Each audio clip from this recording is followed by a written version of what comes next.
Orar por el avivamiento. Un mensaje urgente y poderoso para la familia de Cristo, por Leonard Ravenhill. Una oración clásica del Antiguo Testamento. Alguien dijo, cuando Dios quiso un hombre, primero necesitó una mujer. Esto fue cierto para Ana, la imagen certera de una madre en Israel. Aquí hay una persona vendida para una sola cosa. Aquí hay un alma castigada por la esterilidad y castigada por la abundancia de otro. Para Ana, cada grito de alegría o dolor de los hijos de Penina debe haber sido como una puñalada. Más aún, debe haberse desgastado en su situación, porque las Escrituras dicen que fue año tras año que la adversaria de Ana, Penina, provocó su dolor cuando entró en la casa del Señor. Años que Ana esperó, que lloró, que sufrió reproche, años de estar afligida. ¿Qué ideas retorcidas tenemos sobre la oración en nuestros días? Para muchos de nosotros, la oración es solo un atajo para recibir lo deseado. Sin embargo, si el Señor se demora, debemos esperar su respuesta. Si la oración de Ana por un hijo hubiera sido respondida en el momento en que se propuso, la nación nunca hubiese conocido al poderoso hombre de Dios que se encuentra en Samuel. La oración de Ana es un clásico porque revela los verdaderos ingredientes de la oración intercesora, el tipo más alto de oración conocida por los creyentes. En muchas iglesias hay guerreros en oración, y estos se reúnen colectivamente para pelear la buena batalla de la fe. Otros solo oran, pero los verdaderos intercesores permanecen en la trinchera hasta que a través de ellos llega la respuesta. Ana compartió una casa y un esposo, pero no pudo compartir a los niños porque era estéril. Ahí residía su vergüenza.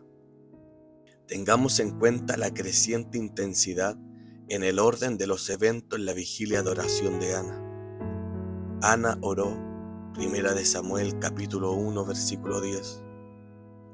Continuó orando, versículo 12. Y finalmente derramó su alma, versículo 15. Ana lloró, versículo 8, pero luego lloró adolorida. Debido al estado estéril, Ana estaba afligida, y en la amargura del alma, ella consideraba su estado improductivo como una aflicción que clasificó como mi queja y dolor. Finalmente, después de ayunar de la comida y la bebida, hizo un voto.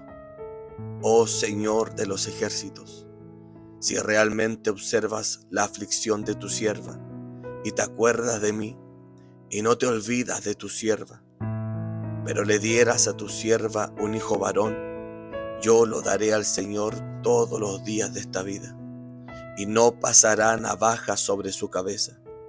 1 de Samuel capítulo 1 versículo 11. Todo esto se suma a una mujer desesperada por obtener un remedio para su condición. Esta mujer podría haber orado por un solo hijo. La respuesta de su oración habría eliminado su reproche, pero ella apostaba o realmente oraba por apuestas más altas. Dale a tu sierva un hijo varón. Ana quería un hijo. Para ella, ese era el más alto honor. Un niño eliminaría toda su vergüenza, pero un hijo varón le traería honor. Pero Dios quería más que solo un hijo varón. Dios quería un profeta, un salvador y un gobernante para su pueblo. Dios hizo para Ana mucho más, muy por encima de todo lo que ella podía preguntar o pensar. Al resolver su problema, salvó al suyo. Él le concedió su pedido de un hijo varón, Samuel. Así, muchos años después, cuando Dios necesitó un hombre para estar en la trinchera para Israel, tuvo uno en el profeta Samuel. Hay otras observaciones importantes que hacer sobre esta gran historia del Antiguo Testamento. Ana ofreció sus propios medios como un canal a través del cual Dios podría traer la liberación. Fue a través de Ana misma que el Señor respondió a su oración. Dios tomó de su carne sustancia para darle su petición. Todo lo que tenía estaba orientado a proporcionarle el hijo que le había pedido a Dios. En las primeras etapas de dar a luz a este niño, solo una parte de Ana conocía la concepción. Más tarde, todo su cuerpo sintió el peso de lo que es natural y, sin embargo, por decir lo mínimo, irregular. En la primera parte de este milagro no se sintió ninguna molestia en su cuerpo. Más tarde, esta misma experiencia dislocó toda su forma de vida habitual. Había noches en las que el sueño no llegaba. Hubo un abandono de la sociedad. Puede que haya habido desagrado por la comida y puede haber habido largas medias noches. Más tarde, mientras otros dormían, Ana todavía estaba despierta debido al nacimiento cercano de su codiciado hijo. Esa sería la situación para ella. Toda esta experiencia se puede traducir en términos de oración de avivamiento. En nuestros días, no oramos para que el milagro del avivamiento simplemente borre el registro de nuestra esterilidad. He dicho antes que la oración no solo cambia las cosas, la oración cambia las personas. La oración cambió a Ana. La que había sido estéril se volvió fructífera y por lo tanto útil y alegre. Nos inclinamos a mirar la disminución de la congregación o los asientos de la iglesia que nunca han conocido una congregación y suspirar por un avivamiento que lo llene a todos. Quizás sea mejor no tener ninguna preocupación. Pero aquí debemos recordar, porque es imperativo, que nuestra motivación debe ser de oro. Ana no pudo soportar la provocación de su adversaria. Continuó años tras año. Finalmente, Ana hizo algo al respecto. En Génesis capítulo 30, versículo 1, tenemos la misma imagen. El texto dice: cuando Raquel vio que no tenía hijos con Jacob, Raquel envidiaba a su hermana y le dijo a Jacob: dame hijos o moriré. Eso fue angustia de hecho. Todo lo que Jacob había hecho al servir durante 14 años para tener a Raquel como esposa no pudo dar consuelo. El hecho de que Jacob la amara más que a su rival, que era su hermana y su esposa en conjunto, no le dio consuelo. Raquel era estéril y lo sabía. Otros también lo sabían. La vergüenza de esta esterilidad llegó a ser una carga más allá de la resistencia y desesperada se arrojó a los pies de su esposo con el grito demoledor: dame hijos o moriré. Algo de esta vergüenza debemos vencer si queremos ver nuestro desierto espiritual regocijarse y florecer como la rosa. Antes de que el Señor se mueva en el poder, nuestra ortodoxia tendrá que ser apuñalada, nuestras convenciones destrozadas y nuestros corazones de historias nuevamente conocer las lágrimas. Solo una pequeña porción de la iglesia concebirá en el Espíritu Santo, pero luego todo el cuerpo de la iglesia sentirá el nacimiento. Habrá algunas noches de oración, ayuno y dolor nacidas de la angustia ante la difícil situación de millones de muertos perdidos eternamente, irremediablemente perdidos. Se ha dicho que en esta población mundial en explosión hay más personas que nacen por día en el mundo de las que se suman a la verdadera iglesia, que es su cuerpo en un año. Incluso una ligera meditación sobre tal afirmación genera inquietud. Esto es seguro. Desde el momento de la concepción hasta el momento señalado de la liberación, Ana tuvo que quedarse con su preciosa carga. Claro, esta es una era apresurada. Si pudiéramos, apresuraríamos a Dios también. Queremos grandes bendiciones en pequeñas cuotas. El nacimiento del avivamiento, pero no el dolor del nacimiento.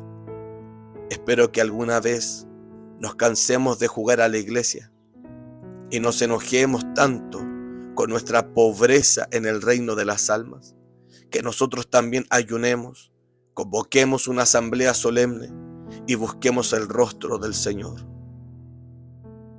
La gente a menudo me escribe a lo largo de estas ideas. Algunos de nosotros en nuestras iglesias estamos preocupados de que nuestros miembros nos ignoren. Algunos se oponen abiertamente a nosotros, otros nos esquivan con su indiferencia. El pastor parece tener una actitud neutral. ¿Qué haremos al respecto? Yo diría volver a leer la historia de Ana. Al parecer, Ana estaba tan angustiada que ayunó.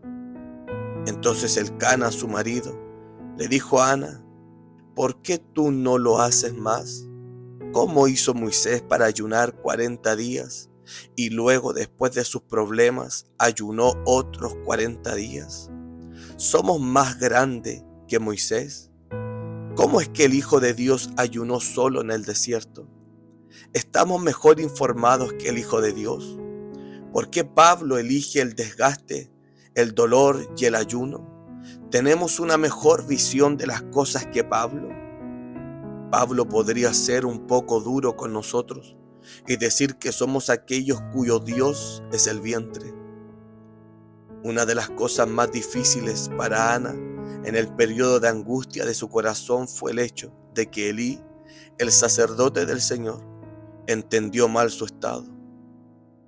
Leyó: solo se movían sus labios y su voz no se oía. Hay un momento en que el lenguaje se quiebra. La oración más alta no tiene voz. Debido a la oración silenciosa de Ana, Elí pensó que había estado ebria. Si te embriagas de espíritu con el avivamiento, si llegas al lugar donde hay poco gusto por la comida, alguien comenzará a burlarse. Ana dio a luz un hijo y lo llamó Samuel. Y después de destetarlo, lo llevó a la casa del Señor, y el niño era pequeño. Puedo ver el rostro de esta querida joven hebrea cuando, en un cierto día de cada año, ella iba a ver al niño que, de acuerdo con su voto, había presentado al Señor como un observador temporal. Seguramente ella también dijo: mi alma magnifica al Señor. Algo más tarde, la nación de Israel decidió seguir el camino de las otras naciones y tener un rey. Escuchemos el grito del hijo de Ana, no el grito de autocompasión, ni el grito de autojustificación, ni de autorrestauración. El que había nacido por la necesidad de la nación, el que había llevado a la carga para la nación, ahora, después de muchos años de servicio, establece su oficio, pero no su carga con las palabras. Lejos esté de mí pecar contra el Señor al dejar de orar por ti. No muchos hombres llevan su carga después de ser expulsados del cargo, pero Samuel había nacido de una madre que oraba, verdaderamente una gran mujer en oración, y los conversos a menudo adoptan la atmósfera en la que nacen. Un hermano me dijo hace unas horas: hermano Len, viviremos el avivamiento del Nuevo Testamento siempre que sigamos el patrón del Nuevo Testamento. Estoy seguro de que tiene razón. Por otra parte, de esto estoy totalmente convencido. Orar en este o en cualquier momento nos llevará a un avivamiento del Espíritu nacido del cielo. Pentecostés, venimos aquí, oró el discípulo, y mientras oraba, el Espíritu cayó sobre ellos. Después de Pentecostés, descubrimos que los 28 capítulos de los Hechos mencionan la oración. Continuaron en la oración, dice el registro. Necesitamos la oración para obtener la victoria y luego orar para mantener la victoria. Tenemos que orar por nuestra oración. Debemos orar junto a los demás, ya que están orando. Debemos orar a solas, debemos orar juntos, debemos orar en la noche, no cesar durante el día. Señor, enséñanos a orar.